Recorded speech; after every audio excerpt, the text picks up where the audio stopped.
Hello and welcome inside Platt Arena as today the 19th ranked Huntington University Foresters take on Grace.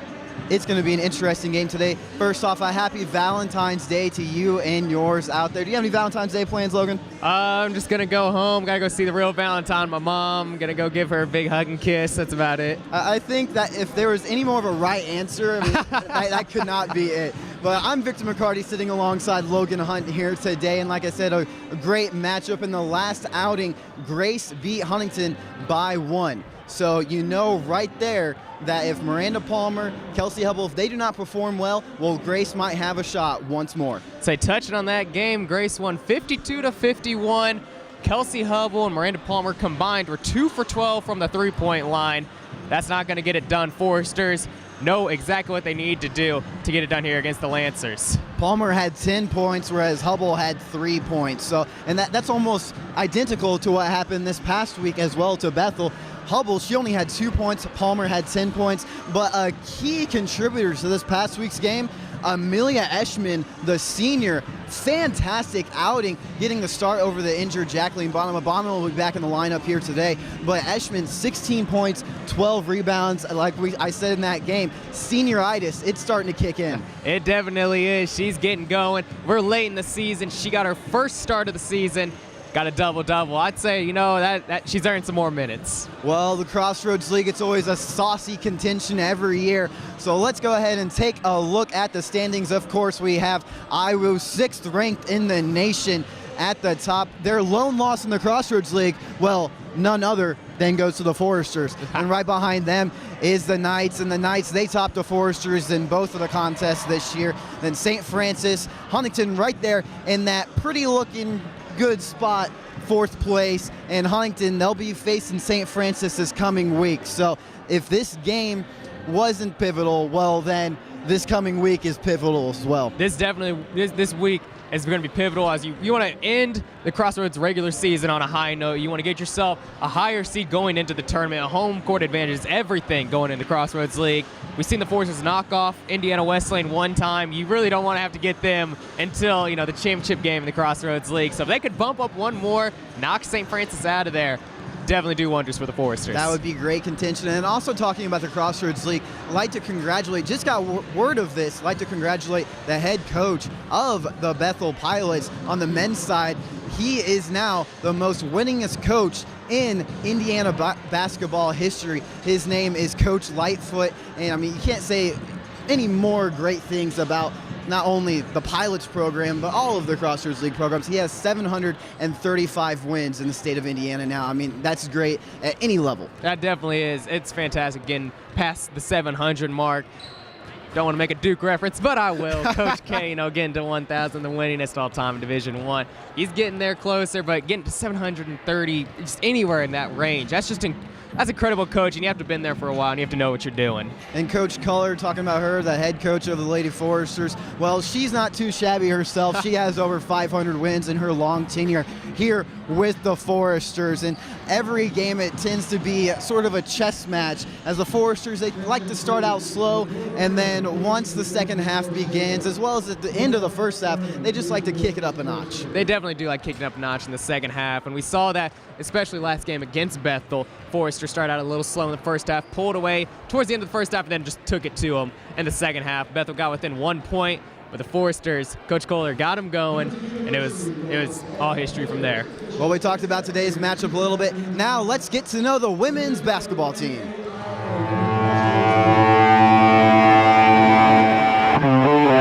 Baker, senior, Newcastle High School. Amelia Recker, junior, Arlington High School. Miranda White, freshman, Fremont High School. Gina Eisenhut, sophomore, Bluffton High School. Kelsey Hubble, junior, Pendleton Heights.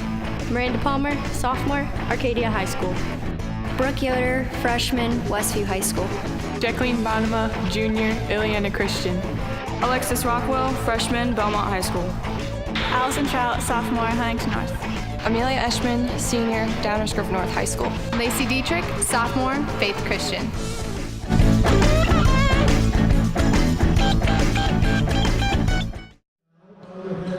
Once again, I'm Victor McCarty alongside Logan Hunt. We'll take a break here on FDN Sports Bar, the Forrester Digital Network, for prayer and national anthem, and be right back for the starting lineups. With us as we play the national anthem. Let's pray. Lord Jesus, we thank you for the opportunity to gather and to play the beautiful, wonderful sport of basketball. And I thank you for the safe travels for those who have already been here today. And Lord, we pray for the travels of Grace as they head home today in the snow. We pray that you would give them safety. We pray that you would especially bless each one of these participants and help them to not be injured and finish out the season strong, bringing glory and honor to you with all of their efforts and abilities. We pray this in Jesus Christ's name. Amen.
Back here inside Platt Arena for the starting lineups. First off, for the Grace College Lancers, we have Micah Pollard, 00 here today in attendance. Then number 3, Kelsey Peterson. Number 11, Gabby Bryant. Number 34, Allie Kaufman. And number 42, Lindsay Schaefer. Who sticks out to you in this bunch, Logan? Obviously, it has to be the senior, Allie Kaufman.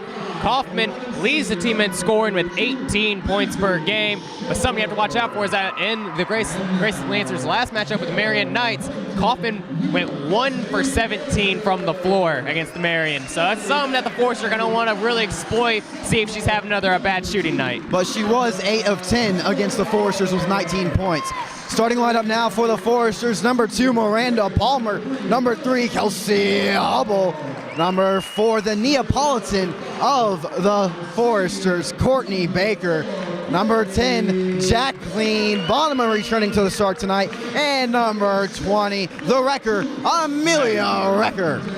Well, someone that stands out to me is also the senior Courtney Baker. She runs the offense for the Foresters. And something that we didn't touch on in the pregame was how Palmer and Hubble didn't shoot the 3 ball that well in the last matchup versus Grace.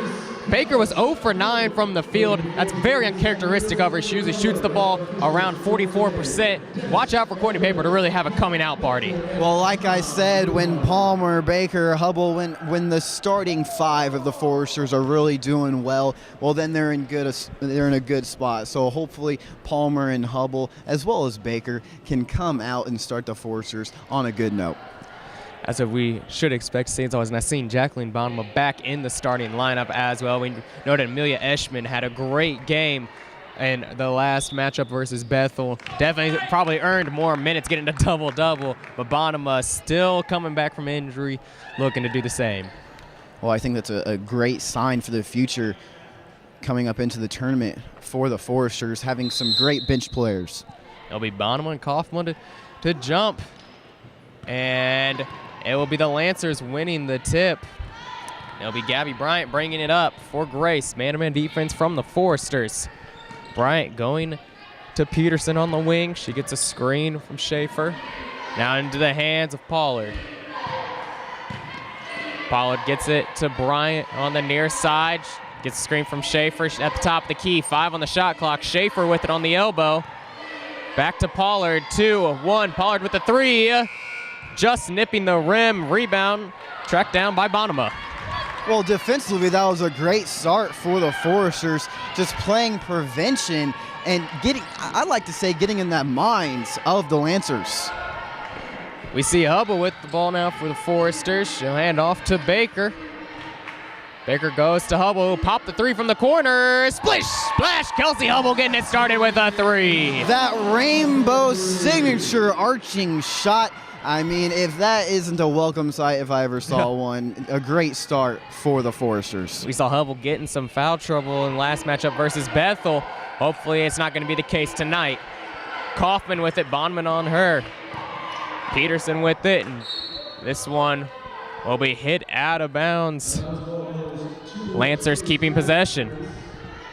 Well, like I said, Courtney Baker, one of the two seniors on the Forester squad, the Neapolitan of the Foresters, because quite frankly, she can do it all, whether it is just playing heavy defense or getting rebounds or trying to lay up those jump shots. I mean, she has been a great addition to this team for the past 4 years. I mean, and being a three-sport collegiate athlete, soccer, basketball, and now she'll be playing track this coming spring. Oh my gosh.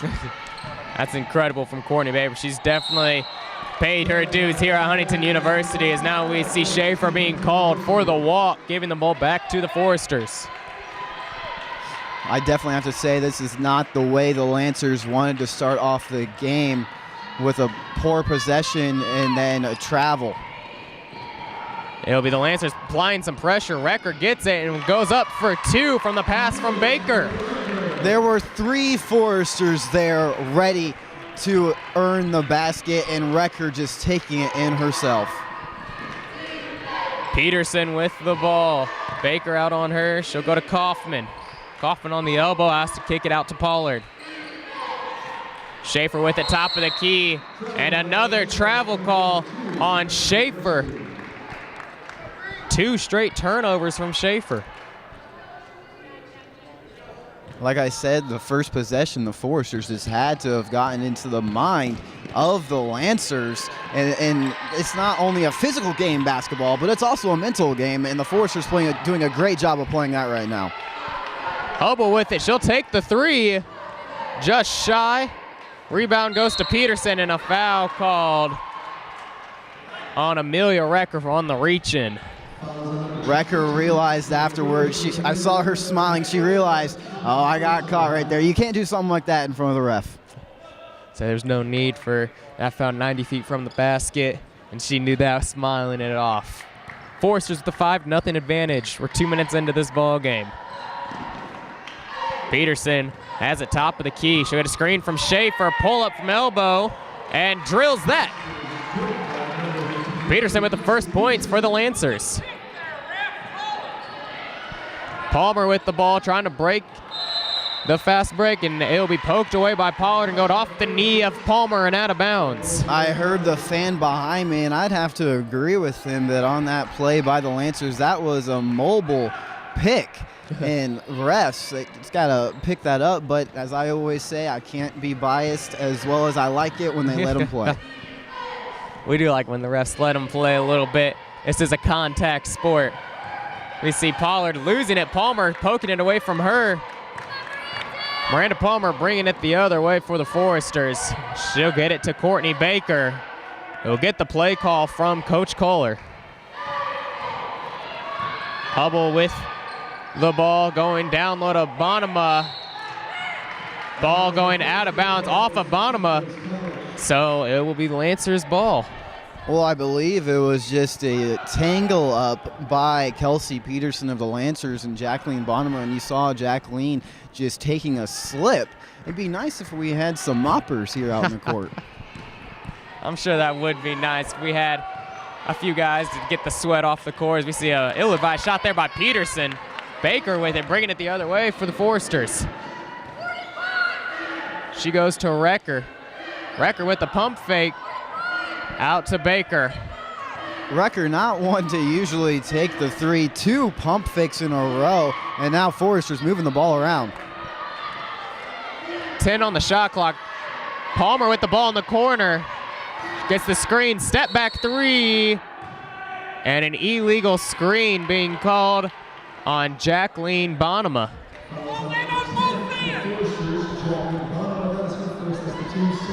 That'll be Bonema's first foul and the team's second.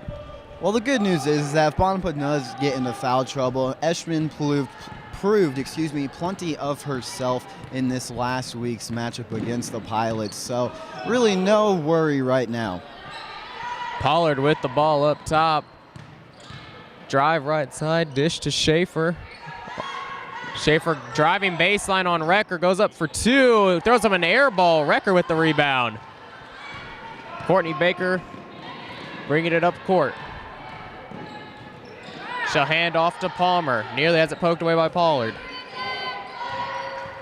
And Palmer with a backdoor cut to Baker. Baker pass to Hubble for three. Too hard after the back iron and no good. Hubble 1 of 3 now after having a great start to the game. And we'll see a travel by Pollard, 0-0, and we'll take the first media timeout of the game.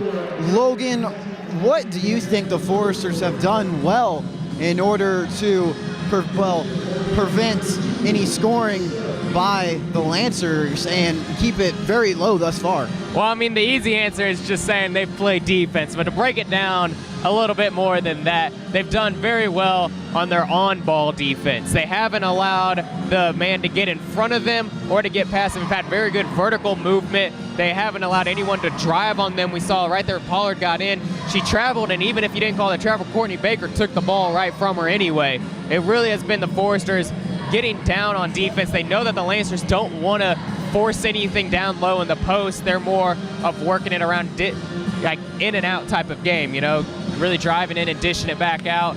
The Foresters have done their scouting report, and they know if they stay in front of their lady, it's going to be an easy ball game for them. Media timeout brought to you by our friends at the Huntingtonian, the newspaper affiliate here on campus. You can follow them on Twitter at Huntingtonian. Their newest issue will be coming out at the end of the month. And as you mentioned, Logan, both Palmer and Baker have been there, whether to prevent a shot or just take away the steal. So, tremendous defense thus far by the Foresters. We have two new Lancers in the game. Sarah Feesby and also Darian Patton in the game. Also, Amelia Eshman checked in for Jacqueline Bonema out of that timeout as we see Palmer with the ball. She'll drive in, dish to Baker. She'll step just inside the three-point line. Miss, and we'll see Hubble with the offensive board. She'll get it up top to Palmer. Palmer driving in for two and is fouled. I like seeing the movement by the senior Eshman who just got onto the court. She was calling for the ball, and I'd really like to see that out of the Foresters. Just feed it to her if the Lancers continue to show the full court press. Well, they're calling that no shot, foul on the ground. That'll be the first foul on the Lancers. Foul's on Pollard.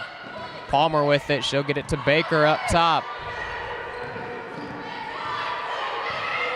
Baker waiting for the offense to set. She'll go right side, hand off to Palmer. Palmer between the legs, goes to Recker now on the right side.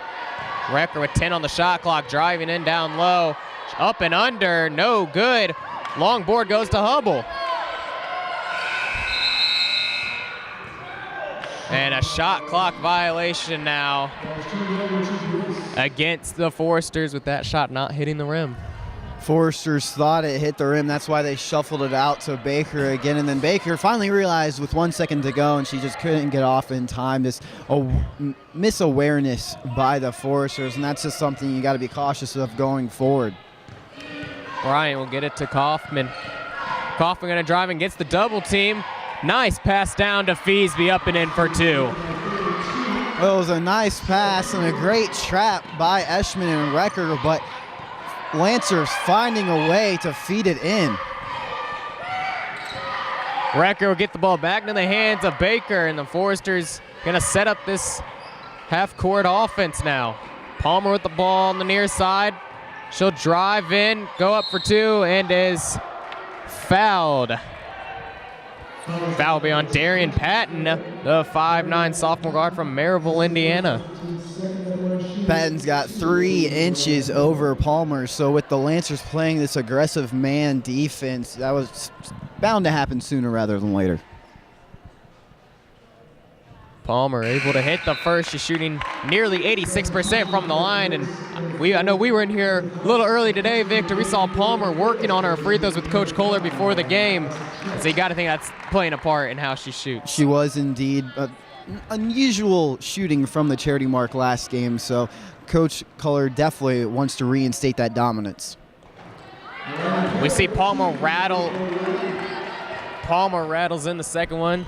So Allison Trout enter the ball game for Kelsey Hubble. And I like seeing Allison Trout in this game. She is the sixth man of the team. Courtney Baker with the steal. She'll go all the way up for two. No good. Bryant with the rebound. She's coming the other way quickly for the Lancers. She'll get it in the corner to Patton. Patton has Trout on her. She'll get it up to Feasby. Take mid-range jumper. It's not there. Gets her own miss. Up for two again. Not going to fall as Eschman gets the rebound. Like I said, Logan, though, I like Allison Trout in the game. She had 9 points for the Foresters in the last meeting against the Lancers, and she had a great performance this past week against the Pilots as well. Trout with a miss there. Bryant with the ball for the Lancers, and she'll slow it down, get the play call out for Grace.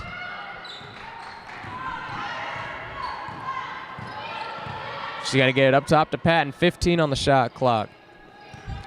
House with the ball now. She gets it to Kaufman. Kaufman trying to work down low. Draws a triple team. Gets it to Patton. She'll shoot the three. Rolls around and out.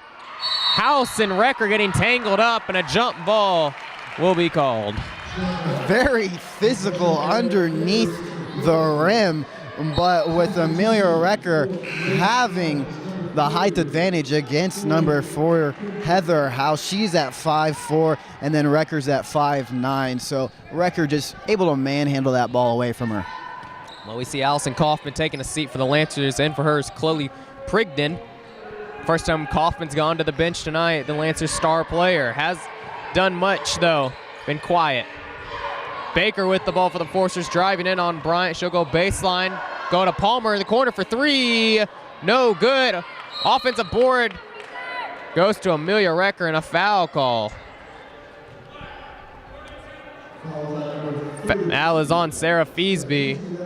That's her first foul and the team's third. There were 17 fouls called against the Lancers in these two teams' last outing, but yet the Lancers are still able to find a way to beat the Foresters by 52-51. So the Foresters, they have just got to be on point from the charity mark here today as Allison Trout misses from the three. Trout with a miss, and now the other way. House will try her luck. It's not there. Prigden with the offensive board and putback. 7-6, Foresters leading by 1 with just under 12 minutes to go in the first half. Baker goes to Palmer in the far corner. Recker trying to post up on Feasby. Baker just going to pull it back out. I like the matchup of what we're seeing, Eschman versus Pridgeon inside the middle, and Pridgeon thus far just being able to shut down Eschman in the paint. House with it up top. Backdoor screen. Bryant tried getting it. Palmer got her hand on it. Palmer gets up quickly to Trout. Trout gets caught down low and gets poked away.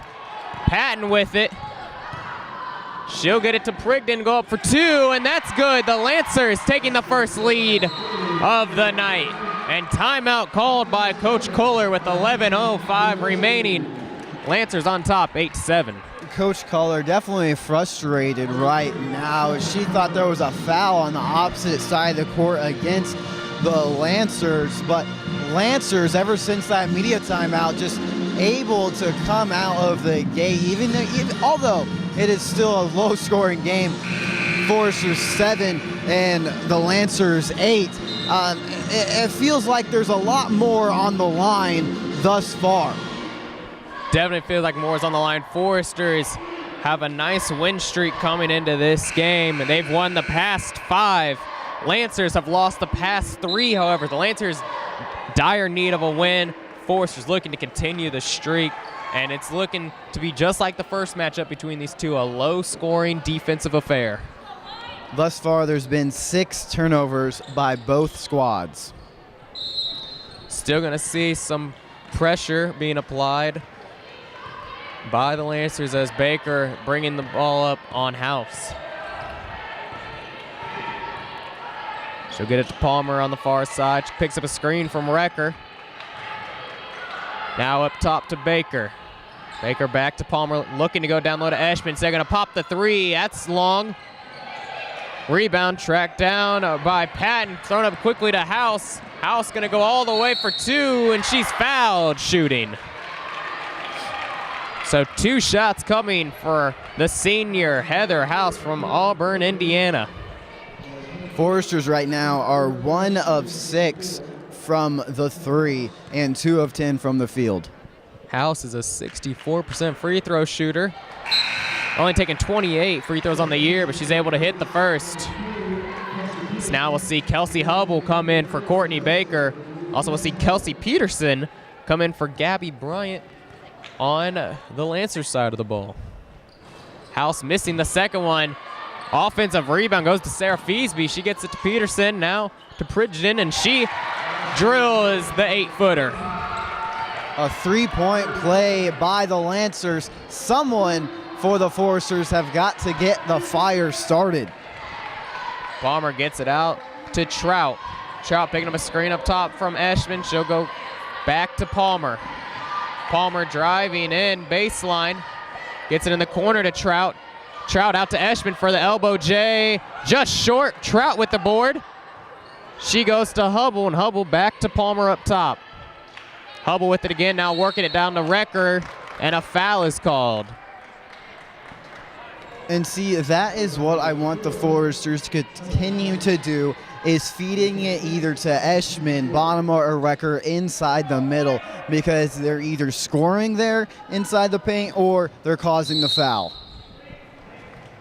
Last foul was on Heather House, and now we have another foul call. This one will be on Kelsey Peterson, so 2 quick back-to-back calls by the referees against the Lancers. That's Peterson's first foul and the team's 5th, as we're just past halfway to go in this first half. Wrecker with the pass inside. She gets caught, has to dish back out to Trout. Trout goes to Hubble up top. Hubble gets it to Trout. She'll pop the 3. No good. Wrecker with the offensive rebound, up for 2, and that's good. And that's why I said the Foresters have got to continue to battle inside the paint, because they are 1 of 7 from the 3 and 3 of 13 from the field. You got to take the easy points underneath the basket.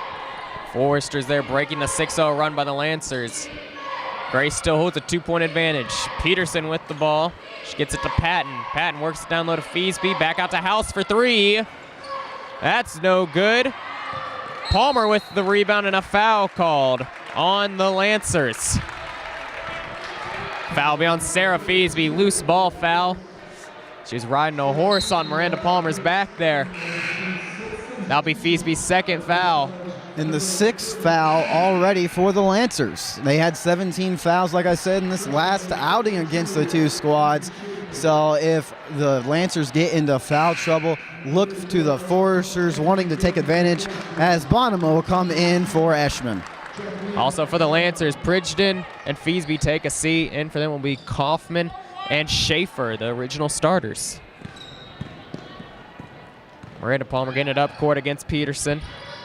And off to Trout. Trout with the spin move on Peterson, going inside, just missing the layup. Bonema with the offensive board, gets it to Hubble. Step back, and Hubble drills the free throw line, Jay. 5 points now for Hubble.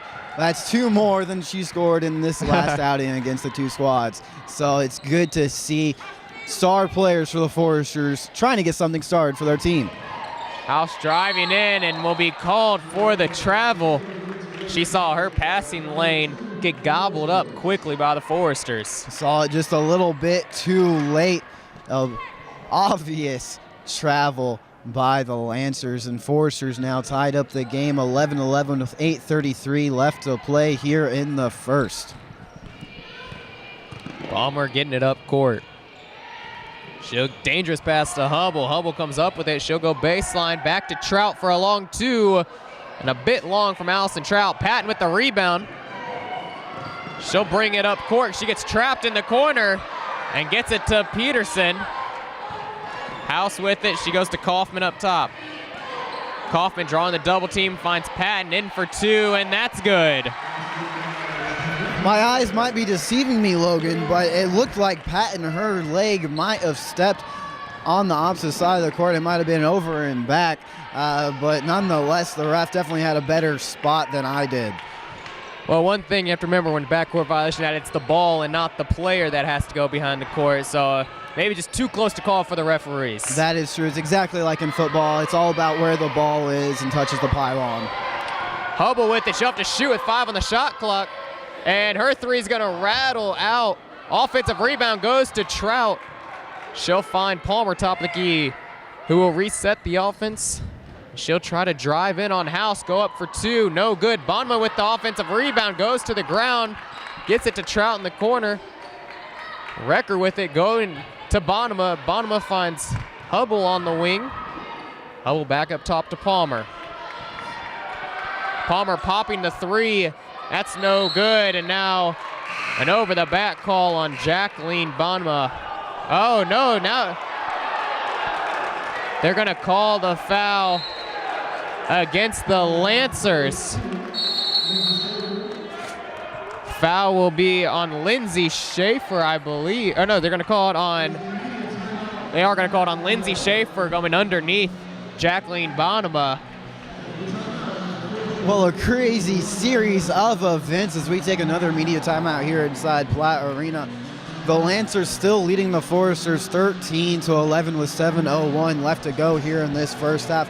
The Lancers, they have 7 fouls here in this first half as opposed to 3 by the Foresters. With the Foresters, only 20% from the field, 4 of 20. The Lancers, 42%, 6 of 14. Even they do have 0 threes, but they're 0 of 4 from the 3, whereas the Foresters are 1 of 8. So it's about where you choose to shoot your shots. The Foresters right now, I mean, wise to the words is that, well, the Lancers realize that the Foresters have to win this game underneath the basket, and they're providing great defense against the Foresters. But that's exactly where the Foresters have to go, is be aggressive under the basket, because outside perimeter shooting is not working right now for them. You're definitely correct, Victor. The Foresters going to have to work it down low if they want to win this ball game, and it's all going to start with Bonema and Eschman.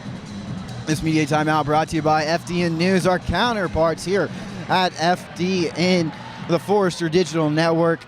We'll be hearing from them at halftime as they just filmed their newest show this past week.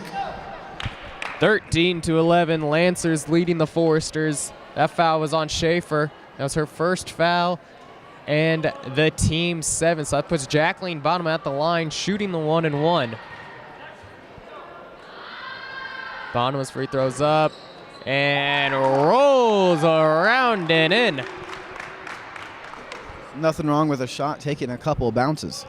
Bonema only a 50% free throw shooter on the year. Looking to tack this one home as she splashes that one through the bottom of the net. We're all tied at 13.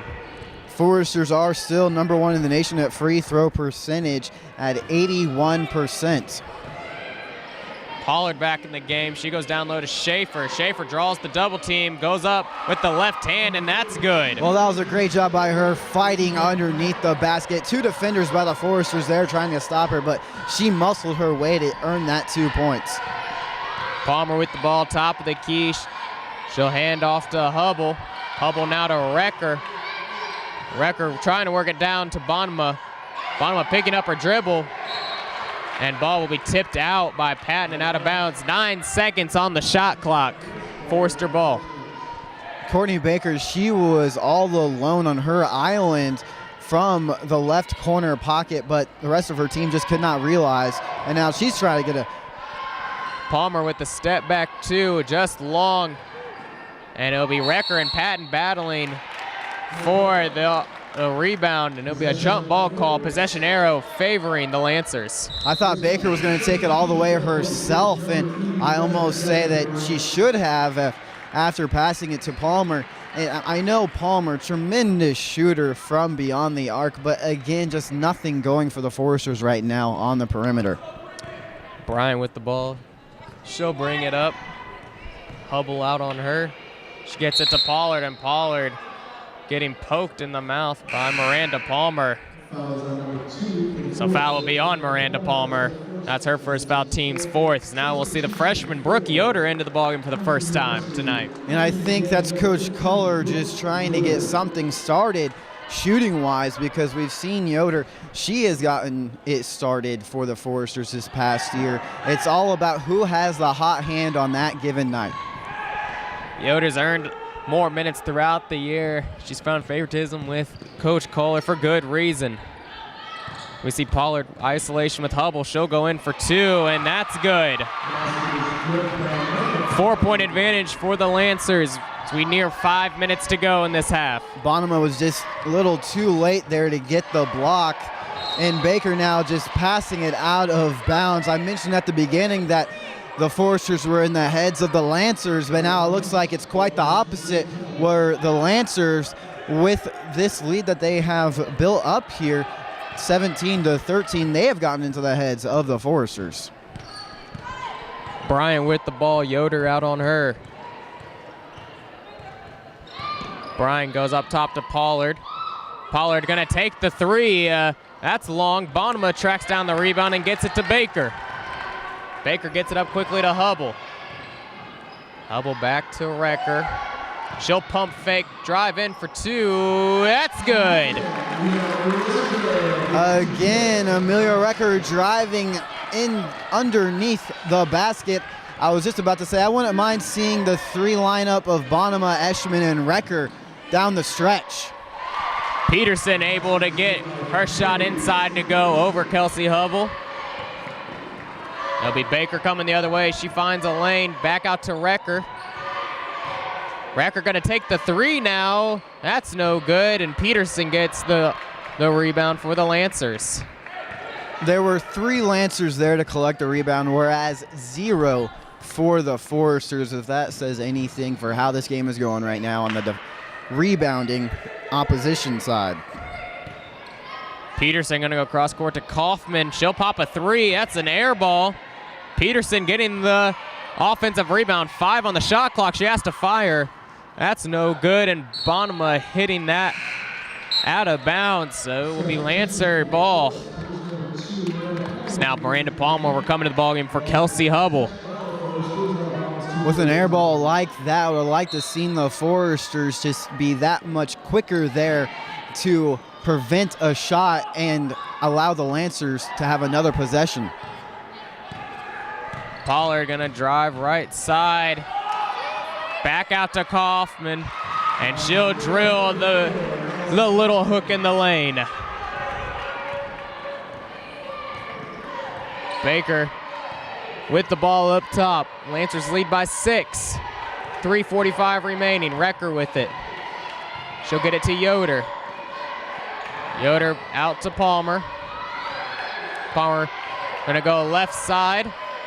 Dribbling baseline, gets to Yoder in the corner for 3, rolls around and out. Kaufman with the rebound. The shot looks good, but around the world it went.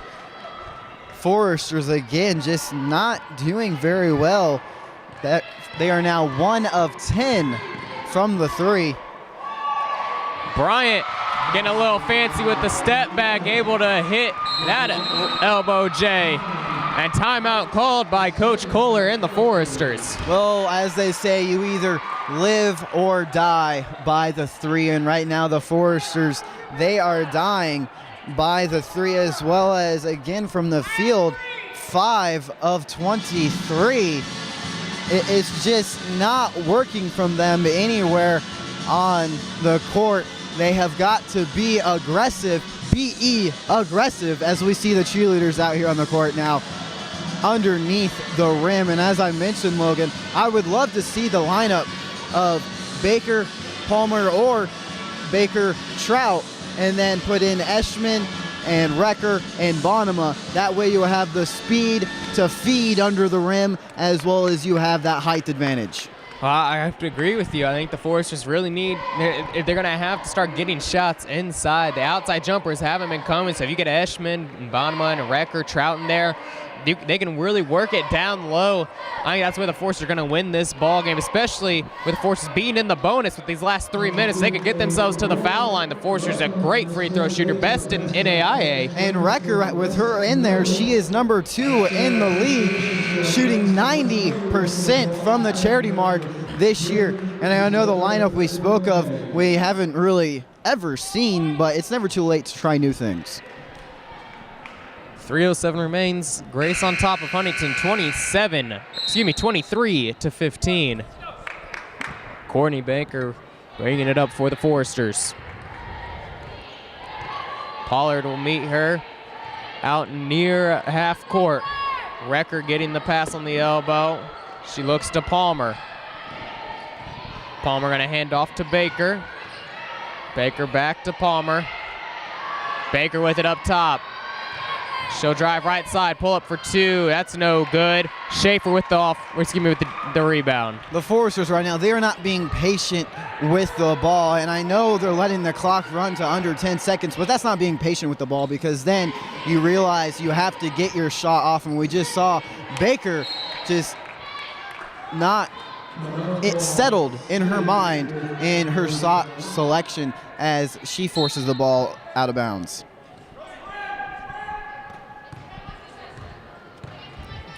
It'll be Pollard with it. She goes to Peterson. Bryant with it now. 2-3 zone being run by the Foresters. Kaufman going to take the 3. And Recker getting the rebound. Palmer with it quickly down on the other end. She's driving in. Now she'll work it down to Bonema. Bonema will be fouled. Now it's Jacqueline Bonema to the line, shooting the 1-and-1. Foul will be on Lindsay Schaefer. That's her second, and the team's 8. Well, if the Foresters, if they can't score anything once they feed it to the rim, well, then be darn sure that they'll cause the foul underneath the rim and get themselves to that charity mark. We see Pridgeton come in for Schaefer. Schaefer picking up that second foul. Also, Brooke Yoder will go to the bench, and for her will be Kelsey Hubble for the Foresters as Jacqueline Bonema drills her first free throw.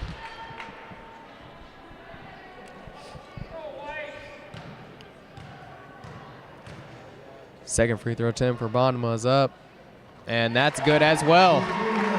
I saw Recker after the release of Bonema with that Dwight Freeney patented spin move, but luckily Bonema was able to hit that extra point. Kaufman with it. She works it down to Pridgeton. Hubble comes up with the steal. And Baker getting the ball. She'll bring it up court. She gets it to Recker. Recker back to Baker. Baker gets it down to Bonema. Bonema back to Recker on the elbow. Down low to Hubble. Hubble out to Palmer. She pump fakes from the wing. Palmer top of the key now. 10 on the shot clock. Gets it to Baker. She'll take the mid-range. It's not there. Rebound goes to Pollard. She's looking to push. And she is fouled by Courtney Baker. I don't know how there wasn't a foul on the opposite end of the court, because Courtney Baker, the defender, got nothing but the palm of her hand after her release, and to me, that's a shooting foul. Well, Baker will take a seat. In for her will be Allison Trout for the Foresters. Also, will be Kelsey Swool coming in the ball game for the Lancers. Is Kaufman going to put up the hook? It's not there. Bonema with the board, gets it to Palmer. Palmer up top. Under a minute now. Hubble slicing and dicing, going up for 2, and is fouled. Hubble, she saw the open lane left by the Lancers, but there you have it again. Once getting underneath the basket, forcing the foul, and that's Pridgeon picking it up for the Lancers. That's her first and the team's 9th. So Kelsey Hubble going to the line to shoot 2 She's a 75% free throw shooter. It's just such a pretty shot, Victor. It really is. It really is. Whether it be from the three, a float or two, or from the line, it's always a high-arching shot. Second one doesn't quite fall for her. Recker gets the offensive rebound, however, and she'll get it back to Hubble in the corner. Trout with it now up top. She gets it to Palmer. 15 on the shot clock. Hubble with the ball in the corner. Drive in, dish to Recker, stick the mid-range. That drops for Amelia Recker. I would have liked to have seen the Foresters reset, but they were patient enough to let Recker find her spot in that jumper position and able to get a 2 as clock's about to run out here in the first half. 8 seconds. Bryant goes to Peterson, 5 seconds. Now to Swoole, she goes to Kaufman. Pump fake from the three-point line. Just gets the shot off, and it drops. Kaufman with a nifty, kinky little shot at the end to drop for her, and the Grace will go into halftime leading the Foresters 25-20. Well, that's the senior experience by Kaufman, and really, no one got in the double digits of scoring in the first half, so not a very high scoring first half, but nonetheless, the Lancers lead the Foresters 25-20 here inside Platt Arena. We will take a commercial break as well as hear from FDN News at the half and then be back for your halftime stats. Sponsored by Signs, etc. and the Huntington Pizza Hut. Each shooter will shoot from the free throw line, the three-point line, and half court. If they hit the free throw, they win a 2-liter bottle of coffee. If they hit the three-point shot, they win a free pizza from Pizza Hut. If they hit a half court, they win a $100 gift card and an admiration ball. When you call your ticket number, please report to the scores table. First 3 digits 600, final 3 digits 608. 608. Second ticket, final 3 digits is 595. 595. Final 3 digits of the third ticket is 615. 615. So 608, 595, and 615.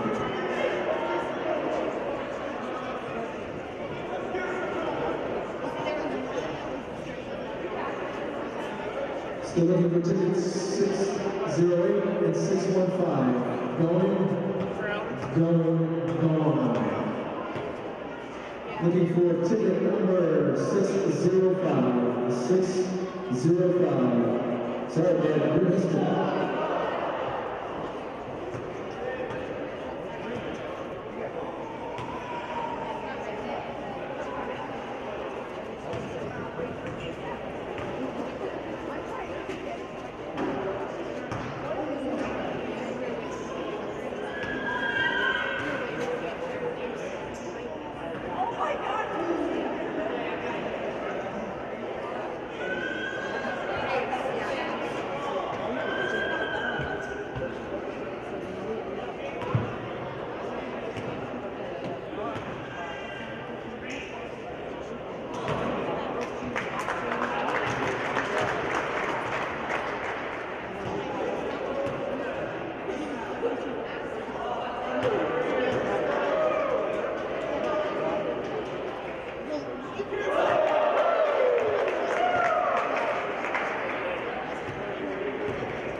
Plans don't always go the way we want them to, But you're not alone in this adventure called life.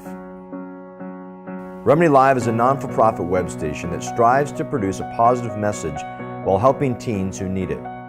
If we can help you, text the word REMEDY to 313131 or visit our website at remedylive.com to chat with someone there. Remedy Live. We chat, we listen, we love.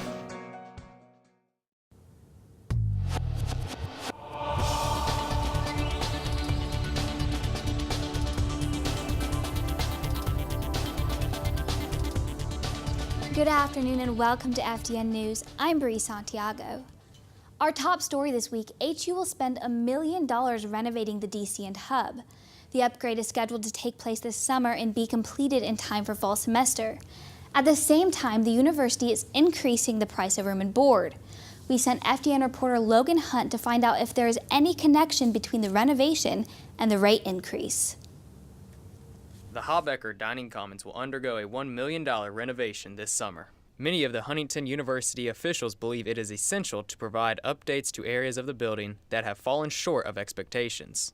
Huntington's Vice President of Student Life, Ron Coffey, believes that updating the dining commons is necessary in order for the university to continue to grow. Well, we have many visitors here on campus on a weekly basis, both prospective students, parents of current students, you name it. There's a lot of folks that view that as sort of a front door to campus, and so we want that that front door to look as good as it possibly can. Sodexo also believes that the changes are necessary.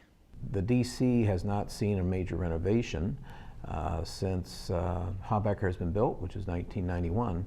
The quality of the food is going to be much better because we are going to be able to better monitor it. We won't be preparing the food in the kitchen as such. It'll be actually prepared right in the station.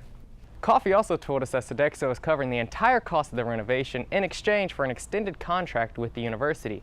This project will have no impact on the increase in room and board for next year. I think it's a great idea because Huntington needs some better food quality, and it'll be nice to have an actual dining experience rather than just a lunchroom. I definitely think that compared to other universities, it needs maybe a little bit more of a pump or something to bring more people in. So in that sense, I think it's a really good idea. I think it's a good idea. I don't know if it's necessarily needed as bad as it seems. I think there's other buildings on campus that could be renovated with that money. But at the same time, if it improves campus dining and the aesthetics of this place, then go for it. The renovation should be complete before fall semester begins. I'm a senior, you know. I'm on my way out. I'm Logan Hunt with FDN News. FDN is working on getting more information about the room and board increase and will bring you the latest as soon as it becomes available. The university has named Kyle Shondell as the new volleyball coach. Shondell has served as the assistant coach at Western Illinois University and Chicago State. He comes from a long line of volleyball coaches. His grandfather is credited for bringing volleyball to the Midwest. His dad has been the women's volleyball coach at Purdue University since 2003. Shondell says that he knew from the first visit that Huntington was the right choice. The athletes that are already here want to support volleyball and help you build the program. Same with the coaching staff, athletic staff, administration at the top of the university. They want volleyball to be successful, and that was clear to me from day one. That excites me. Shondell has hit the ground running with recruiting for this coming season. He has high hopes for the future of his new team and wants to make it into conference tournament next year. The admissions office will also be getting a new faculty member. HU has announced Daniel Solms as the institution's Vice President for Enrollment Management and Marketing. Solms currently serves as the Director of Financial Aid at Indiana Wesleyan. His new role at Huntington will include designing and monitoring the recruiting system for undergraduate and graduate programs, as well as providing leadership to the financial aid program. Solms will begin on March 9th. The HU Theater Department will be bringing in a guest director for their performance of The Ruby Sunrise. Scott Evans has helped direct many productions in New York.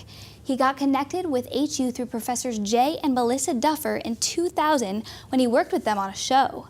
Now the prestigious director is using his talent to add a new level of experience to the university's veteran cast. Theater is a collaborative art, and it requires people to work with all the different disciplines. It also requires an understanding of what everybody else does, and I feel like Huntington does that really well in terms of everybody having a full understanding of what the different departments do. Ruby Sunrise will premiere on February 19th. As the HU Theater Company continues to add opportunities, the new Huntington Theater downtown has closed its doors. The owners of the downtown theater declined to comment on the story, but Rebecca Hansen, the president of Small Business Association in Huntington County, told us the reason for the sudden closure. She says the theater was meant to be a regional center of the arts, drawing in an audience from surrounding cities like Fort Wayne, but ticket sales did not reflect the support needed to be successful. Hansen thinks this is assigned to a much bigger problem. If professional level theater cannot draw people to Huntington, then what can? The building is currently for sale. That's all we have for you in this week. Thank you for joining us on this installment of FDN News. Don't forget to check us out online at forresterdigital.net and follow us on Twitter at FDN_news. Have a wonderful Valentine's weekend, and we will see you next week.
Hi folks, and welcome inside Platte Arena. Here at the half, the Lancers are on top of the 19th ranked Foresters 25-20.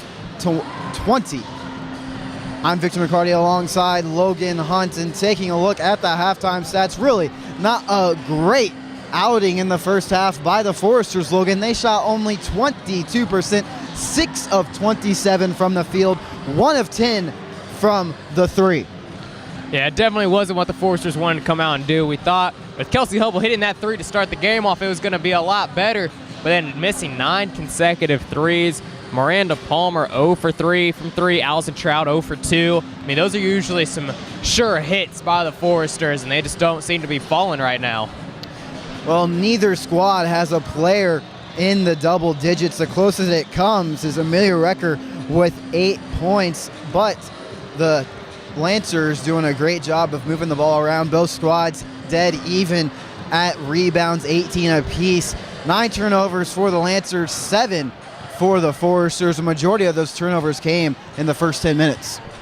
A lot of those did come in those first few minutes there, but the Foresters and the Lancers both are going to have to take care of the ball more, having 9 and 7 turnovers respectively. You gotta really take care of the basketball, make sure that you can't give any points away, especially with it being only a 5-point game, and I'm predicting it'll be about this way the rest of this ball game. Well, the Foresters, as we've mentioned before, lost to the Lancers 51-52 earlier in January this year. And right now, again, Palmer and Trout 0 of 5 from the field. Kelsey Hubble 2 of 5. Amelia Recker, as I said, the only one getting something started for the Foresters, 4 of 6. And then really the key players for the Lancers that need to perform are the ones performing in the forms of Allison Kaufman. Again, low scoring, but doing her part. 4 points, a rebound, and then looking at others, 0-0. She only has 2 points to boot herself. But again, it's not about how many points. This is a very defensively favored game. And Pollard, I mean, she is the Courtney Baker counterpart for the Lancers. She definitely is. She likes getting her hands on a lot of those balls. She doesn't have any official steals, but she has definitely hit some of those away and done a great job of just disrupting the Foresters' offense. Well, as I mentioned at the beginning of the game, I thought it was the Foresters that had gotten into the heads of the Lancers, but thus far it looks like it's the other way around. So we'll see how this second half starts. If it's in either the Foresters or Lancers' favors, I wonder what Coach Culler told her squad at the half. Well, hopefully it was to score more points than Grace this half and come out with a win. So we see Baker with it. She'll hand off to Palmer. Baker back with the ball, going to work on Peterson. Floater rolls around and in for Courtney Baker. Well, it's a good sign. Courtney Baker, one of the key players for the Foresters, able to just find a hole right away and get inside to the basket. As I mentioned throughout the first half, that is the key for the Foresters, is getting inside the paint. Bryant taking the 3, maybe could have had a and 1 there, but nice knockdown for the Lancers. That's the first 3 of the game for the Lancers. They are now 1 of 8. Recker going to work down low, can't come up with the shot. And now the Foresters stepping on the baseline. Ball go out of bounds. Lancers regaining possession. Well, we've seen throughout the whole year, Logan, whether it be the guys or the girls, the Foresters are definitely a second half squad. Pollard with it. She swings to Schaefer, working it down low to Kaufman, but the Force is able to steal that one away. Baker gonna bring it up court now. Peterson meeting her. Man-to-man defense run by both squads almost all day. Bonma with the pass. She'll get it to Palmer. Palmer right side in the corner to Hubble for 3. Splish, splash, Kelsey Hubble. That's how she begun the game, and now that's the way she starts for herself here in the second half. Almost an identical shot from the beginning of the game. Peterson now at the ball. Lancers looking to answer. Kaufman with it, goes to Bryant. Hubble on her. Bryant finds Schaefer on the elbow. She'll drive right side. Dish to Kaufman, top of the key. Kaufman drawing the double team. Hand off to Bryant. 5 on the shot clock. Bryant throws this cross court to Pollard. Shoots up a wild 3 and an air ball coming from her. Shot clock violation against Grace. Well, if you could say anything, it's this. The Foresters definitely stepping it up on defense as well as offense. 3 defenders there for the Foresters, abling to trap one of the key players for the Lancers, Kaufman, number 34. So look for this to intensify as it progresses. Palmer going behind the back, then losing the ball. Pollard coming up with the steal. She's looking to push for the Lancers. She gets it back to Kaufman. She'll fire the three. That's short. Kaufman getting her own rebound. And then hit out of bounds by Courtney Baker. So Grace keeping possession.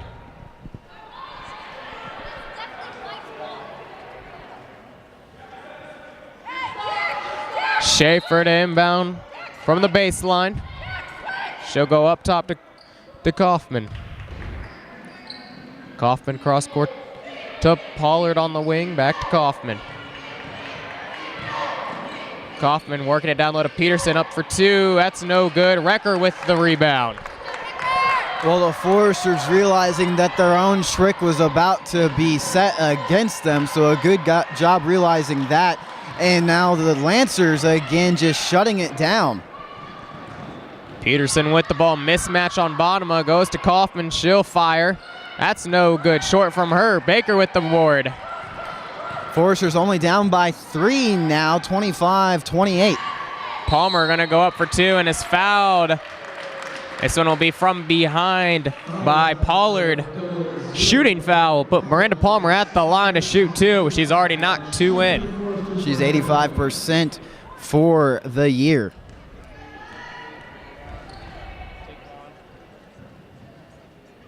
Palmer able to hit the first shot.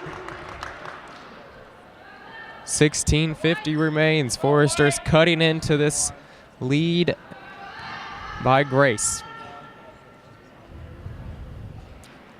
Palmer able to hit the second one as well. Full court press coming from the Foresters now. Some we saw a little bit against Bethel, but Lancers are able to break it as Pollard goes all the way and then is fouled by Bonema. So I'll put Pollard at the line shooting two. Well, we haven't seen much of Eschman thus far. It's been majorly Bonema in the game. I would like to see Eschman after the hot start this past week get into the game. Pollard gonna miss the first shot. Pollard only a 65% free throw shooter on the year. We saw her do a fantastic job defensively, as now she gets that one to rattle home for her. 2-point advantage for the Lancers. Baker bringing it the other way quickly. She'll get it to Recker. Recker at the free throw line works it down to Bonema. Bonema finds Recker. Recker gonna go up and under for two, and we're tied at 29. Bonema almost losing the ball to the Lancers, but able to hold strong and find Recker, who just slid her way underneath the basket behind the defense. Courtney Baker coming up with a steal on Pollard. This is a fun matchup to watch.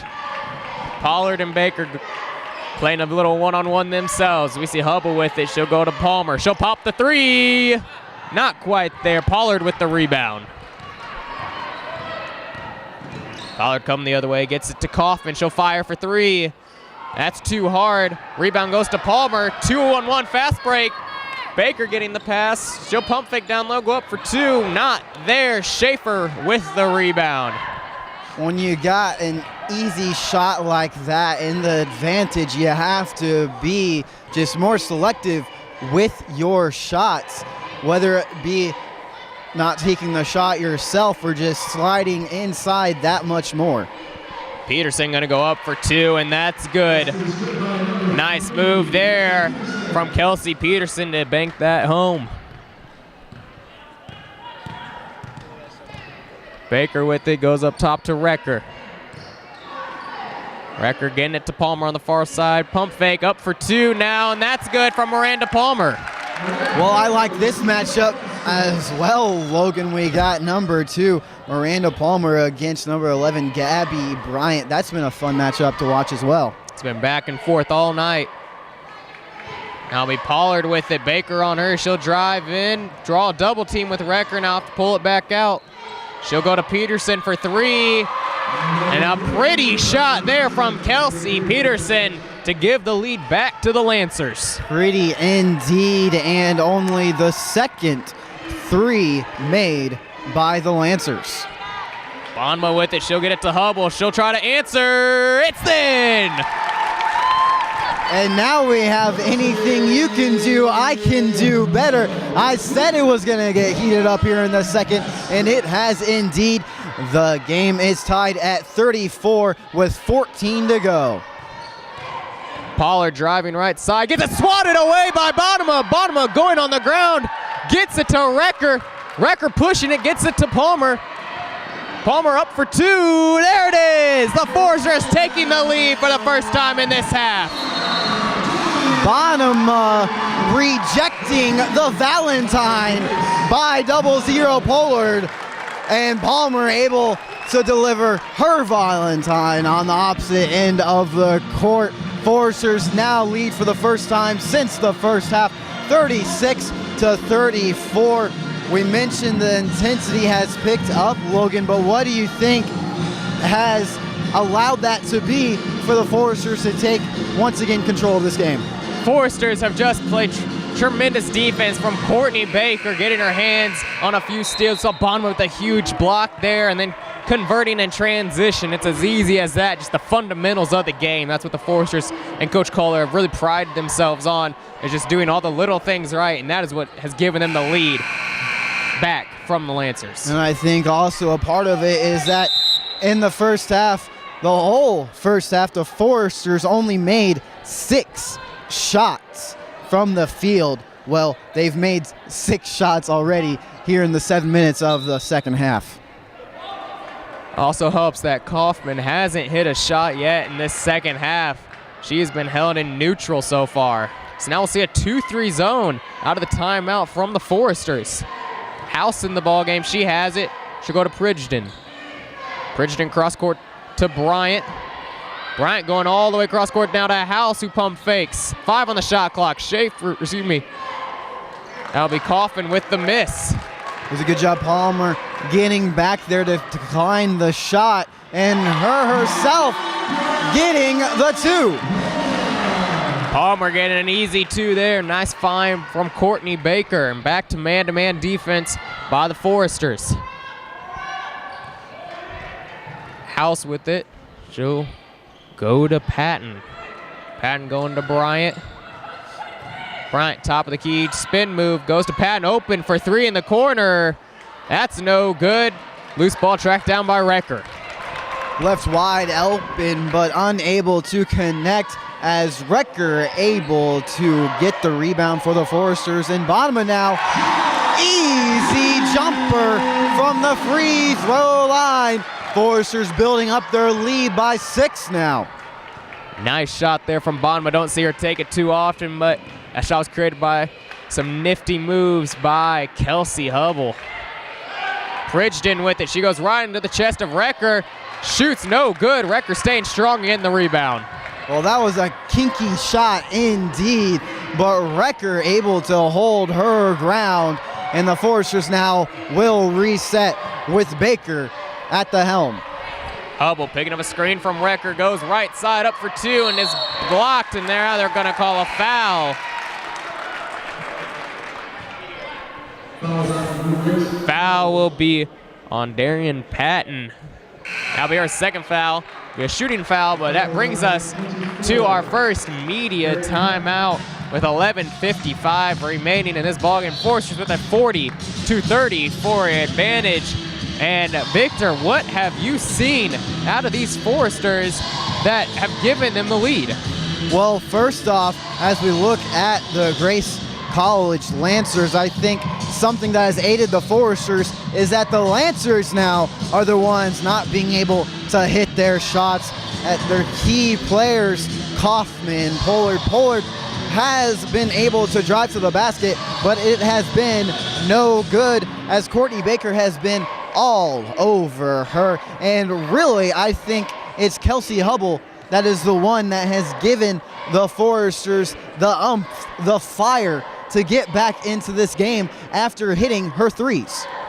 That's definitely for sure, as we've seen Hubble really sparking the Foresters' comeback after having a tough game against Bethel a few nights ago. Got herself in some foul trouble, never could really make herself a threat. Now is letting her presence be known. Media timeout brought to you by the Huntingtonian newspaper affiliate here on campus. Follow them on Twitter at Huntingtonian.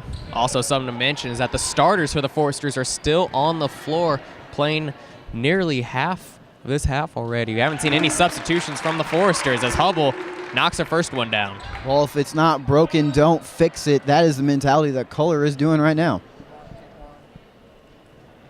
And Hubble able to drill the second one. 42-34, Foresters opening it up an 8-point advantage. House with the ball now. 3-2 zone being run by the Foresters now. And it will be Bridgeton getting an easy layup for the Lancers. A wide open lane for the pass to underneath the rim. Number 30, Chloe Pridgeon, just able to get behind Bonema and sneak in a shot. Baker left open two, and that one won't roll around for her as Pridgeton comes up with the board, nearly carries there. Lancers lucky as Patton goes the other way. Dish to Pridgeton, up and in for two. And the Lancers, just like that, pulled back within 4. Well, I think we have ourselves a game, Logan. Both teams starting to heat up here in the middle of the second. Bonema going to Hubble for 3, rolled around and out. And Bonema going to be called for the loose ball foul. So that will be Bonema's 3rd foul, and that will prompt Coach Kohler to go to her bench to bring in the senior Amelia Eschman for Jacqueline Bonema. Well, with the Foresters being HOT hot right now, I would like to see Amelia Eschman continue her hot hand after this past week. Bridgeton with the ball, gets it to Patton.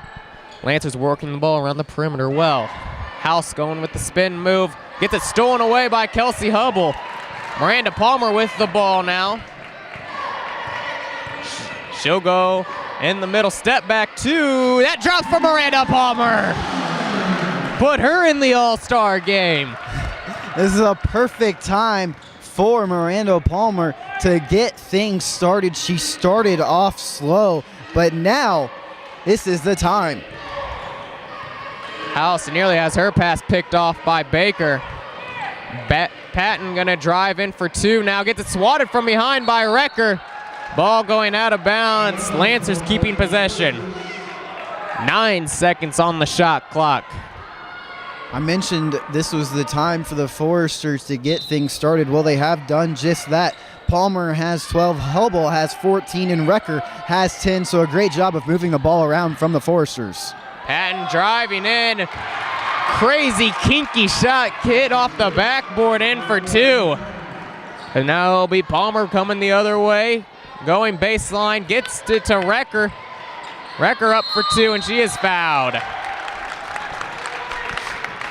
I'll tell you what, Amelia Recker seems a lot like an NFL running back. She just maneuvers down low with her footwork. It's just absolutely perfect. She's able to find small holes, get her body through there, and draw the fouls. It's fantastic what Amelia Recker can do. Well, as they say, Lynch gets every inch, and that's the first running back that comes to mind is Marshawn Lynch. And Recker, as you said, doing a great job of just using her ultimate power to power underneath the rim. Recker missing her second free throw. Very unlike her, but loose ball tracked down by Palmer. She'll go up for 2. Can't quite get that. Gets the steal, though, from Bridgeton. Back up top to Baker, and the Foresters resetting the offense. Well, speaking of power, that's Miranda Palmer, the 5'6" guard from Ohio, just powering it away by number 30, Pridgeon, the 5'11". Palmer gets it to Hubble. Hubble with the spin move. Going to Baker. Baker picks up her dribble. 3 on the shot clock. Palmer gonna have to fire it. and hits the rim. Pregame with the board. Well, Lancers doing a great job playing prevent, as they would say in a game of Madden. And now, just a left open shot. Forrester defense nowhere to be seen as Pregame hits from the corner. Courtney Baker going all the way past to Kelsey Hubble. Off her hands and out of bounds. Turnover there for the Foresters. 45-42, Huntington leading Grace with 8:37 remaining in this ball game. 45-42. We've seen the Lancers hit some threes in this second half, so I wouldn't be surprised if they try to go to that perimeter game. Bryant with the step back on Hubble and able to hit a nice shot there. Full court press now from the Lancers. Courtney Baker quickly breaks that. The mismatch here is House on Palmer. If Baker can get it to her, best believe Miranda Palmer could go to work. So now Recker has it on the free throw line, works it down to Eschman, up for two, and that's good. A beautiful pass by Recker, realizing where her teammate, the other Amelia, was to get underneath the basket, just over the defenders of the Lancers. Man-to-man defense coming from the Foresters. Baker getting her hands on the ball, gets on the ground. Jump ball. Possession arrow favors Grace. Nice job there from Courtney Baker. And that will bring us to our under 8 media timeout. Foresters with a slim advantage over the Lancers. Well, they had a 6-point advantage at the start of the other media timeout, but now here in the second media timeout, only a 3-point advantage. Both teams just sort of locking it down defensively after both squads started to get something started offensively side of the ball. And I think really, I continue to say this, but I can't stress it enough, both squads, the key to win it thus far, I believe, is underneath the rim. Well, we just saw Amelia Eschman with a nice move down low. Amelia Recker getting it to her. It really was just a nice play. Eschman had position. We've seen Bonema go to work down low a few times. Hasn't really looked to score, but has cleared out space. Amelia Recker has done wonders down there getting to the free throw line, and I can't agree with you more. This game is really going to be won in the trenches. Media timeout brought to you by our counterparts here on the Forrester Digital Network, FDN News. We heard from them during the half, announcing we now have a new volleyball coach here, so that'll be a great thing for the program coming up next year. And $1 million renovation to the dining service here on Huntington campus. That would definitely be nice. I know you're a senior, you're on your way out and gone, but for freshmen like me, we are very excited. It'll be House with the ball, goes to Bryant, 3 on the shot clock, just getting it to House, just getting it off in time, and House able to hit the shot. House, just a miraculous job of awareness where the defense is, where her footing is, and able to kiss it off the backboard to get some 2 points. Nice job there by Feesby to hit the entry pass away from Eschman. Turnover for the Foresters. Patton, pump fake from the corner, and a blocking foul called against the Foresters. This will be on Amelia Eschman. That's her first foul. And only the team's second foul. So now we'll see Bonema back in for Eschman.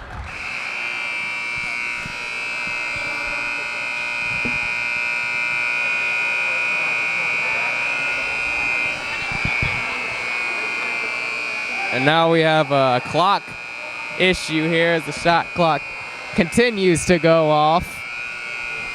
They finally stopped the clock at 6:21.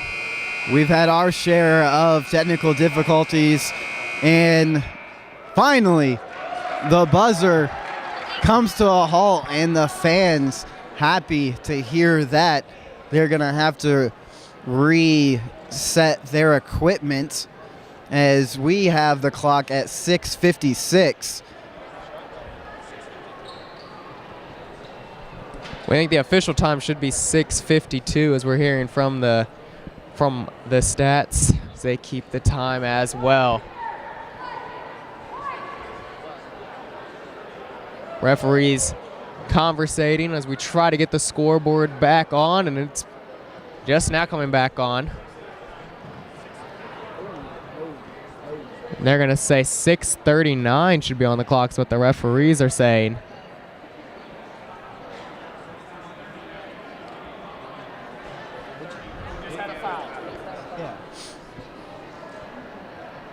So referees are trying to sort all of this out.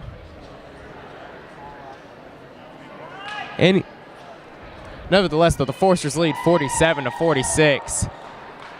With 6:39 remaining is what the referees decide seems right. So Patton will inbound from the baseline after the Amelia Eschman foul.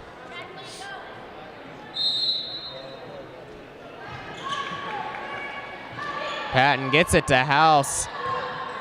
House to Kaufman. Kaufman going in down low.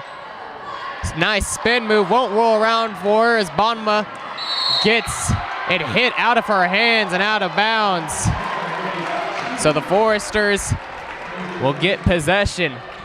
Kaufman continues a drought that has occurred for quite some time now, and that's difficult for the Lancers as she is the key player. She had 19 points in this last meeting between the two squads.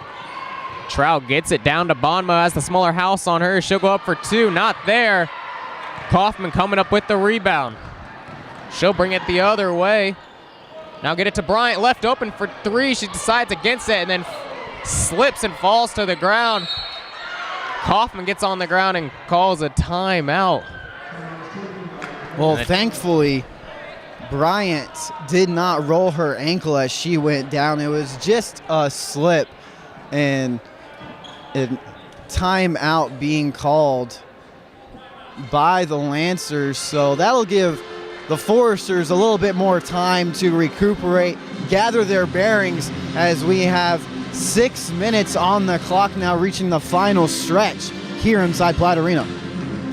Foresters holding a small advantage over the Lancers, and it's going to be a tight-knit match the rest of this ball game. Foresters really going to have to buckle down defensively to make sure that Grace can't get anything inside. That's where Grace has gotten a lot of their points, is with Patton and Kaufman down low. And if the Foresters can stay strong down there with Bonema and Recker really taking over, they should be all right. And offensively, the Foresters are going to have to keep working it down low. No, Bonema missed her last shot on the other end, but if you keep feeding her, she will hit. Well, speaking of shots, talk about missed shots. You got to make sure you get those second chance opportunities. And right now, the Foresters are out rebounding the Lancers on offensively side of the ball with 11 rebounds to boot. They have 29 rebounds in total, so they just got to make sure that if one of their teammates misses a shot, that they're there for the second chance. L.B. Bryant with the inbound. Lancers get it to Patton. Patton driving right side, picks up her dribble, kicks out to Feasby. It's now Bryant getting her pass tipped away by Courtney Baker and out of bounds. 11 on the shot.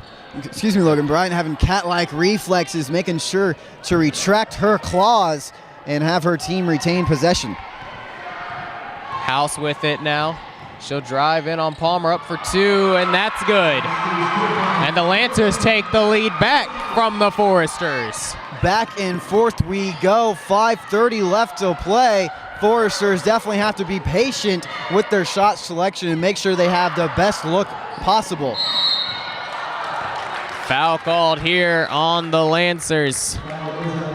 Foul will be on Darian Patton. That's her third.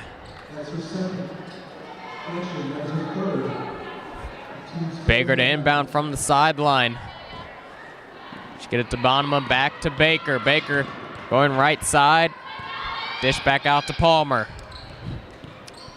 Palmer going to drive in on Kaufman, up for two, no good. Bonema with the rebound, goes up for two, no good. Kaufman with the rebound. Well, like I said, it was a Good job being there for the second chance. It's now just have to hold strong on the defensive side of the ball. Bryant with the ball, Trout on her. Bryant gonna step back, take a long three. That's no good. Baker with the rebound. 48-47, 4:45 remaining. Lancers lead the Foresters. Baker working it down to Bonema, who is fouled by Kaufman. That will prompt a Kelsey Hubble and Amelia Eschman substitution coming into the ballgame for Allison Trout and Jacqueline Bonema. Well, with the Lancers bailing out the Foresters, that is now their 5th team foul in this half. That definitely helps the Foresters' chance to come back and win this game down by 1 right now. Palmer taking a long 2. It's no good. House with the rebound. She gets trapped in the corner, dribbles out of it, throws it away. Baker with the steal. She'll take it up for 2. That's no good. House with the rebound. And now the Lancers have a 2-on-1 fast break. Patton throws it to Bryant. Back now to Kaufman, working down low. Can't get that to fall. Recker with the board. Both squads missed opportunities having the advantage on the offensive side of the ball. You got to make sure you finish with 4 minutes to go. Baker picking up her dribble, finally finds Recker on the elbow. Recker with the pump fake, goes down to Eschman. She'll go up for 2, and that's good. Amelia Eschman's been the light in the dark for the Foresters down low.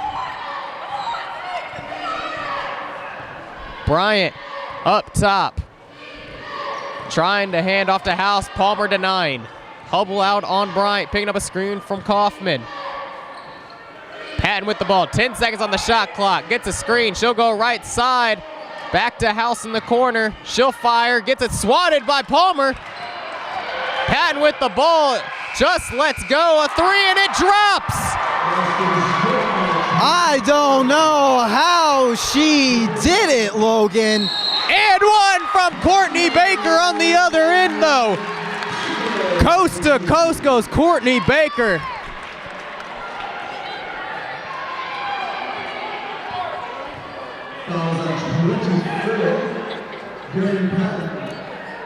And they counted Patton's shot as a 2.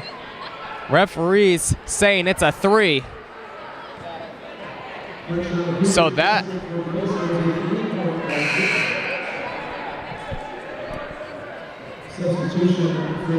that will put the score at 51-51 right now. 3:13 remains. Foul was on Patton. That's her 4th. She has to come out. Pollard comes in for her for the Lancers. Baker at the line with the chance to take the lead, and she does. Well, the Lancers, and this score looks awfully familiar. 52-51, that was the final score last time around.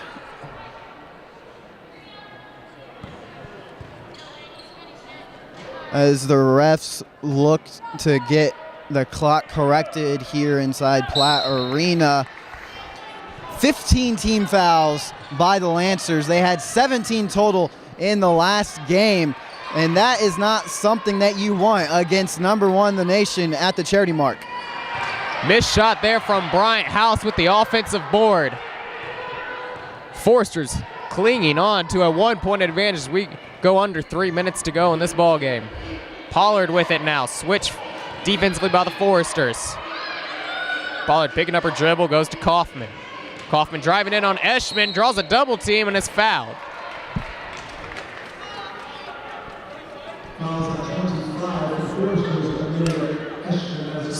That's going to put Kaufman. It's going to put Kaufman at the line to shoot 2.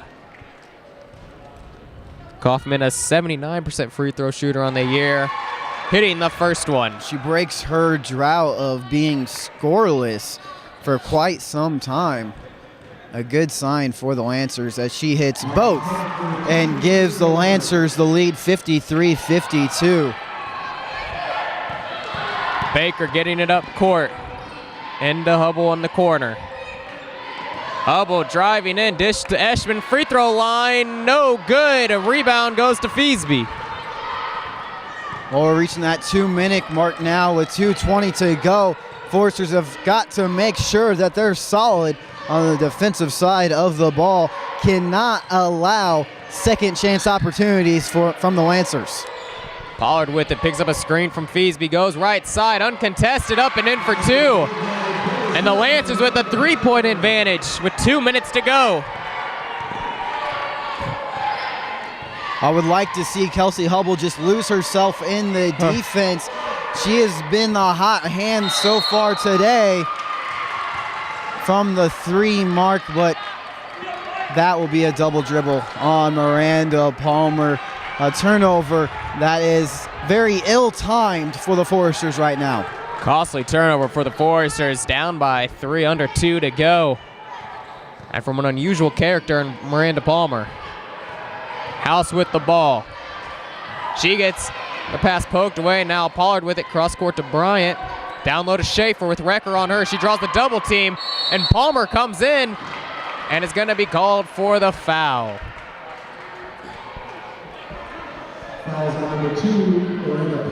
Now, be Palmer's second foul, and only the team's 5th.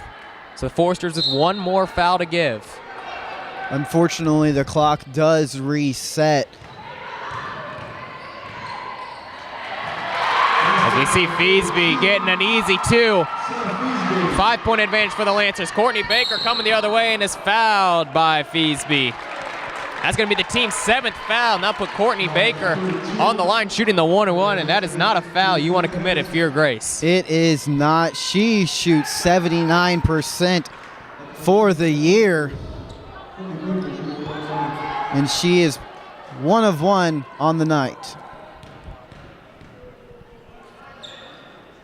Baker hitting the first, earning the second one. So now we'll see Jacqueline Bonema coming in for Amelia Eschman.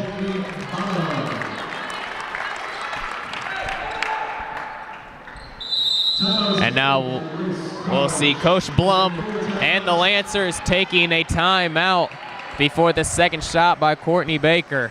Well, I heard Coach Culler said that she wanted a timeout after the shot by Baker, so it's a win-win situation by both squads right now. Both have 4 timeouts remaining with 1:17 left to go. We know in the last matchup between these squads, it came down to a last-second shot for the game winner. We're already over the points allowed by both squads. So although it has been a defensive game right now, they have both stepped it up offensively, but the only one in the double digits for the Lancers is Pridgett, number 30, with 12 points, whereas the Foresters, Palmer has 12, Hubble has 14, and Recker has 11 of her own. I would love, again, I will state this, I would love to see Hubble just lose herself in the defense of the Lancers, because she is the one with the hot hand right now, leading the team in points. I feel like if Kelsey Hubble could free herself and get a 3-pointer, that it would drop for her. With her hitting 2 already tonight, Kelsey Hubble's had a knack for going off from the 3-point line. We've seen before. He's seen her hit 6 in a game. But right now the Foresters don't need a 3, just need to take the best available shot and play solid defense. And they definitely have to get momentum on their side as Baker goes for her second. Baker already hitting the first, second one's up, and that's good as well. 1:17 remains. Lancers lead the Foresters 57-54.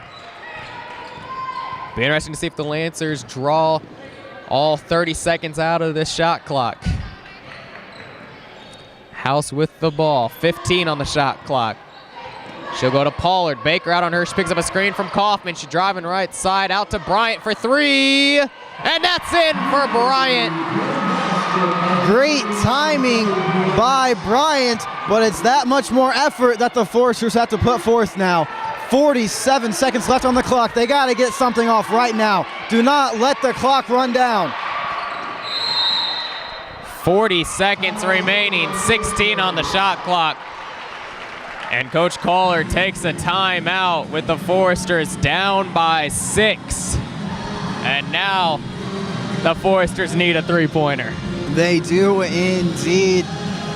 Just too much time running off the clock on that possession after the 3 by Bryant, number 11 of the Lancers. 60-54 to go, but with 40 seconds to go, 16 seconds on the shot clock. The person you want the ball in the hands of, well, two people, is either Hubble or Baker. Thus far tonight, Palmer, although with 12 points, she has been uncharacteristic, whether it be defensively or offensively side of the ball. I hate to say this, but you just can't depend on her right now. You got to think Foresters are thinking three-pointer, and then with only 40 seconds, you have to foul. I mean, I just don't see there being enough time for the Foresters to get down and try to get a stop. The good thing is that they have some fouls to give. 5 fouls for the Foresters and 7 by the Lancers. It's key for them not to foul. Recker gets the inbound. She'll hand it to Palmer. Palmer falls to the ground, keeps the dribble. Jump ball, and they're going to award the timeout to the Lancers. Well, that is not Palmer's fault at all. The floor just slippery, as we mentioned at the beginning of the game. We need a mop boy here to make sure the court is good. But nonetheless, the ball now belongs to the Lancers after the Lancers calling that timeout. Foresters are going to have to find something with 32 seconds remaining, down by 6. So the Foresters are going to have to foul the Lancers to get themselves back in this ball game. Timeout awarded to Grace in what looked like to be a jump ball scenario. Foresters need to foul. Pollard going to be the inbounder. And it's swatted away by Baker. Recker comes up with it. Goes to Hubble. Hubble firing for 3. Not there. Recker able to save it. Hit it off the leg of House and out of bounds. So Foresters getting another look at it. Great hustle by Recker, getting there to bounce the ball off the Lancers. And now we'll have a full timeout called by Coach Kohler with 24 seconds remaining. I could see after Hubble went up for the shot that it was just going to be a little bit to the right. She had a good angle, but the defense by the Lancers just got into her face a little bit, throwing her off her mark.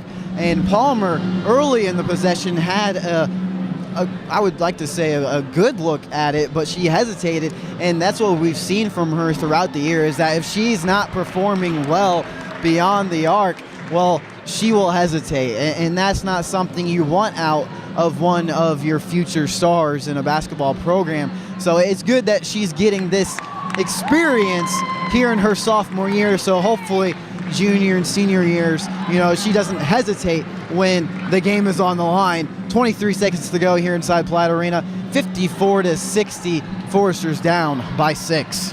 What a play, though, by Courtney Baker to get her hand on that inbound. It seemed like all hope was lost at that point. And Courtney Baker able to come up with a big steal. Also, Amelia Recker tracking down a loose ball to give the Foresters another look. It's not over yet. Foresters, if they can get some points here, can play the foul game. Foresters have got to move fast. Baker the inbounder. She goes up top to Recker. Recker to Hubble. Hubble step back 3, just off the mark. Courtney Baker tracks down the pass, gets it to Recker now for 3. That's no good. Bonema almost had it. Feasby comes up with it, gets it to Pollard. And a foul called with 8 seconds remaining. Now will be the 6th team foul on the Foresters. Foul will be on Miranda Palmer. Recker not one to take a three-pointer, and that shows after the miss. Lancers now with possession on the Forester side of the ball. Got to be heavy on defense. And it'll be House with the ball. She'll get it past half court, get it to Bryant, and that's how this one will end inside Platt Arena with Grace stealing a victory from Huntington, winning 60-54.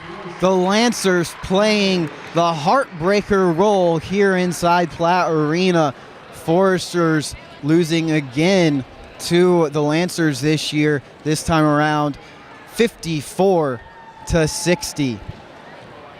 We will take a break here inside Platt Arena and be right back with your final stats.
Hi, folks. Victor McCarty alongside Logan Hunt as final score here in, I'd like to say, Heartbreak Hotel. Foresters fall to the Lancers 54-60. Logan, what do you think contributed to that? The Foresters just really didn't shoot the ball that well tonight. The Lancers played great defense. It was just like the first matchup, a very low-scoring game, and ultimately Lancers hit bigger shots when they mattered. We saw a few lucky Valentine's Day shots for sure, and they dropped for them, and that's pretty much what happened. Percentage from the field for the Foresters, 32%. They only shot 33 in the last game, these two teams, Matt. But as you look at, as I said, 32% from the Foresters, 48 from the Lancers, 88% from the free throw mark, and then 17% and 26% by the Lancers. Just not very good shooting from the three, but a three that definitely mattered. Well, that was number 11, Gabby Bryant, bringing it at home for the Lancers, which is really what sealed the game for him. Bryant's three in the corner there definitely sealed the game, but another one we touched on was Patton getting a one-handed floater, almost like Courtney Baker's game winner against Holy Cross we saw earlier in the season, just throwing it up at the buzzer, got that one to drop. I think that was the key momentum change that really put the ball in the Lancers court. I honestly do not know how that she got that shot off. She would have beaten me in horse, that's for sure. She would have indeed. Looking at the leading scorers for both squads, Palmer had 12, Kelsey Hubble had 14, Amelia Recker had 11,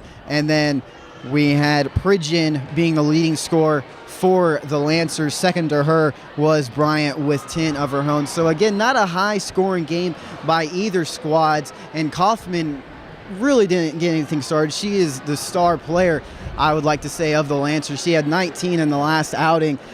So really the key contributors for both squads really not able to get anything started today. You're correct. Kaufman averages around 18 points per game, had 19 in the last outing. She struggled against Marion in the last matchup that Grace had, and then came here and only had 9 points. Forsters really did a good job double-teaming her. A lot of her points came from the free throw line. Forsters did their homework on them. It's just an unlucky scenario for them.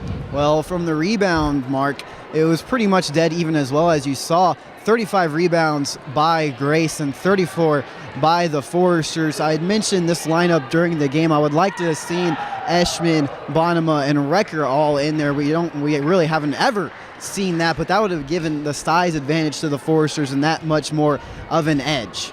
Definitely would have. They could have played more down low, played more inside than out.